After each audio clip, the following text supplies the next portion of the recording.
జరుగుతుంది సార్? అంటే పార్టీ పెడుతున్నారు కదా ప్రశాంత్ కిషోర్, దానివల్ల మోదీ గారికి డ్యామేజ్ జరుగుతుందని అంటున్నారు. మరి ఏ విధంగా డ్యామేజ్ జరగచ్చు అంటారు? మరి 2025 ఎలక్షన్స్ లో ఆయన పార్టిసిపేట్ చేస్తా అన్నారు. మరి అక్కడ పార్టిసిపేట్ చేస్తే ఏ కూటమికి ఇది ఇంపాక్ట్ చూపిస్తుంది అంటారు సార్? ఎప్పుడు తను పొలిటికల్ పార్టీ పెడుతున్నట్టు అనౌన్స్ చేశాడు ఈ ఇయర్లో. సో ఇప్పుడు అతను పొలిటికల్ పార్టీ పెట్టడం వల్ల ఎవరికి నష్టం? అతను ఎవరి తరపున పనిచేస్తున్నాడు? రాహుల్ గాంధీకి అంటే ఎన్డీఏకి లాభమా ఇతను పొలిటికల్ పార్టీ పెట్టడం వల్ల, లేకపోతే ఎన్డీఏకి నష్టమా? అంటే ఇండియా కూటమికి లాభమా, ఇండియా కూటమికి నష్టమా అన్న చర్చ నడుస్తుంది. అయితే అతనే ఒక మాట చెప్పాడు, బీహార్లో ఫస్ట్ భయపడుతూ ఉండేది నేను పార్టీ పెడితే ఆర్జేడీ అని చెప్పాడు. ఆర్జేడీ వాళ్ళ ఖాళీ లాంతర్ బచ్చేగా కిరోసిన్ నహి అన్నాడు. అంటే ఖాళీ లాంతర్ అయిపోతుంది, అందులో కిరోసిన్ ఉండదు.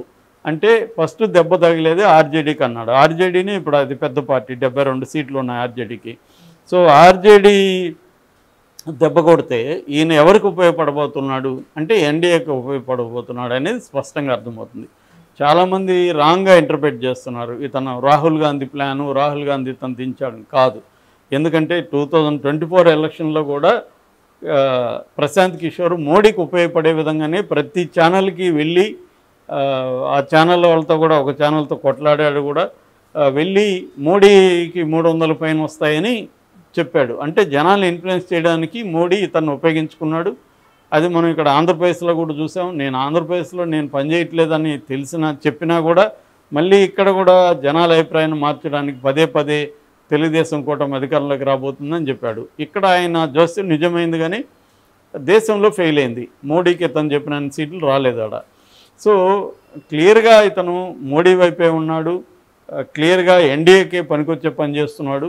ఇప్పుడు అక్కడ అధికారంలో ఉన్న పార్టీకి వ్యతిరేకంగా ఇతను నిలబడడం ద్వారా అధికార పార్టీకి ఉన్న వ్యతిరేకతని చీల్చడం వల్ల అధికార పార్టీకే ఉపయోగపడతాడు. 2019లో చంద్రబాబు ప్లాన్ అదే కదా, పవన్ కళ్యాణ్ని నాకు వ్యతిరేకంగా పోటీ చేయని చెప్పించాడు, ఎందుకంటే అధికారంలో ఉన్న పార్టీకి వ్యతిరేకత చీలుతుందని. కానీ ఆ పని జరగలేదు.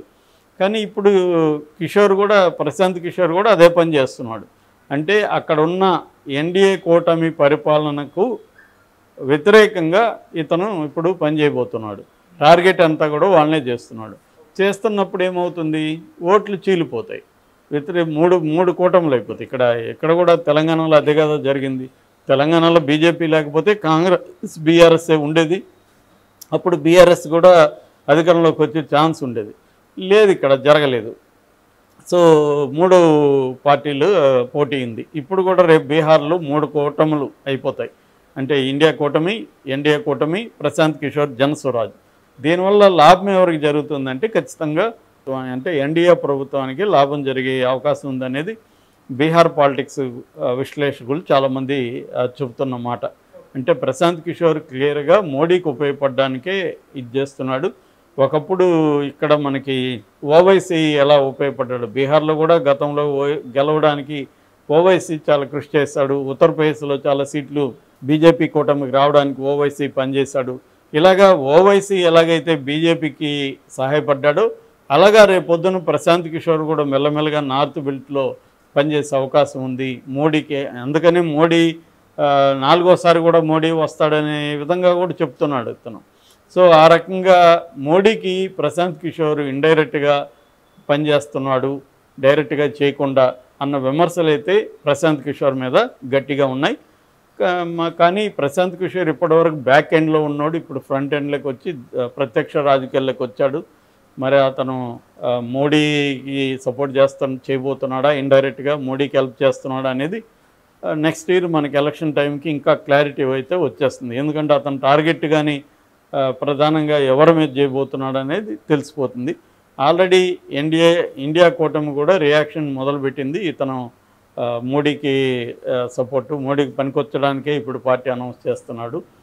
ఎందుకంటే వాళ్ళకి భయం ఉంది బీహార్లో ఓడిపోతామని. మొన్న ఉప ఎన్నికల్లో కూడా ఎన్డీఏ కూటమి ఓడిపోయి ఇండిపెండెంట్ గెలిచారు బీహార్లో. సో ఓవరాల్గా యాంటీ మోడీ ట్రెండ్ అనేది బలంగా ఉంది. దీన్ని కవర్ చేయడానికే ప్రశాంత్ కిషోర్ని మోడీ దించాడన్న ఒక వాదన అయితే ఉంది. అదైతే వాస్తవమనే అనిపిస్తుంది మనకి. ప్రశాంత్ కిషోర్ రాజకీయాలు కొత్త కాదు. ఒక రకంగా ఇండియన్ రాజకీయాల స్వరూప స్వభావాల్ని ప్రశాంత్ కిషోర్ మార్చేసిన వ్యక్తిగా చెప్పచ్చు. అతను బీహార్కి చెందిన వ్యక్తి, బక్సర్లో చదువుకున్నాడు. దాని తర్వాత యునైటెడ్ నేషన్స్ తరపున పనిచేశాడు 2-3 ఏళ్ళు. దాని తర్వాత గుజరాత్లో 3వసారి మోడీ ముఖ్యమంత్రి కావడానికి తను తోడ్పడ్డాడు.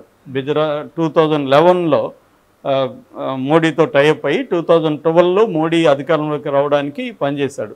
దాంతో మోడీతో అనుబంధం ఏర్పడింది. మోడీ తర్వాత ఇతన్ని గవర్నమెంట్లో కూడా వివిధ పథకాలకి ఇతన్ని తీసుకున్నాడు. దాని తర్వాత 2014లో దేశవ్యాప్తంగా బీజేపీ అధికారంలోకి రావడానికి ప్రశాంత్ కిషోర్ టీం అనేది పనిచేసింది. అంటే ప్రచార స్వరూప స్వభావాల్ని కంప్లీట్గా మార్చేసింది. రాజకీయ ప్రాపగండాన్ని బ్రహ్మాండంగా మార్చేశాడు. ఇంకా అక్కడి నుంచి అతను అన్ని పార్టీలకు పనిచేశాడు. బీజేడీకి పనిచేశాడు, జేడీయూకి పనిచేశాడు, కాంగ్రెస్కి ఉత్తరప్రదేశ్లో పనిచేశాడు, ఢిల్లీలో ఆపుకు పనిచేశాడు, మన ఆంధ్రప్రదేశ్లో వైసీపీకి పనిచేశాడు, తమిళనాడులో డిఎంకే, వెస్ట్ బెంగాల్లో తృణమూల్ కాంగ్రెస్, వీటన్నిటికి కూడా ఆయన పనిచేశాడు. ఒక ఉత్తరప్రదేశ్లో మాత్రమే అతను ఓడిపోయినట్టుగా, అంటే అతను సపోర్ట్ చేసిన కాంగ్రెస్ పార్టీ ఫెయిల్ అయింది. ఏదేమైనప్పటికీ 2021లో తను ఇంకా నేను ఇటువంటి రోల్ నుంచి విరమించుకుంటున్నాను అంటే అప్పుడు సిఏజీ అని ఒకటి పెట్టాడు. సిఏజీ అంటే సిటిజన్స్ ఫర్ అకౌంటబుల్ గవర్నెన్స్ అనమాట. సో దీని ద్వారా అతను రాజకీయాలు చేయగలిగాడు. దాని తర్వాత ఐపాక్ పెట్టాడు. సో నేను దీని నుంచి విరమించుకుంటున్నానని 2021లో చెప్పాడు. 22లో జనస్వరాజ్యం అంటే పీపుల్స్ గవర్నెన్స్, ప్రజల పాలన. సో ఈ ప్రజల పాలన పేరుతో జనస్వరాజ్యాన్ని పెట్టాడు. దాంతో అక్కడ 2 ఏళ్ళుగా అతను వర్క్ చేసుకుంటూ వస్తున్నాడు.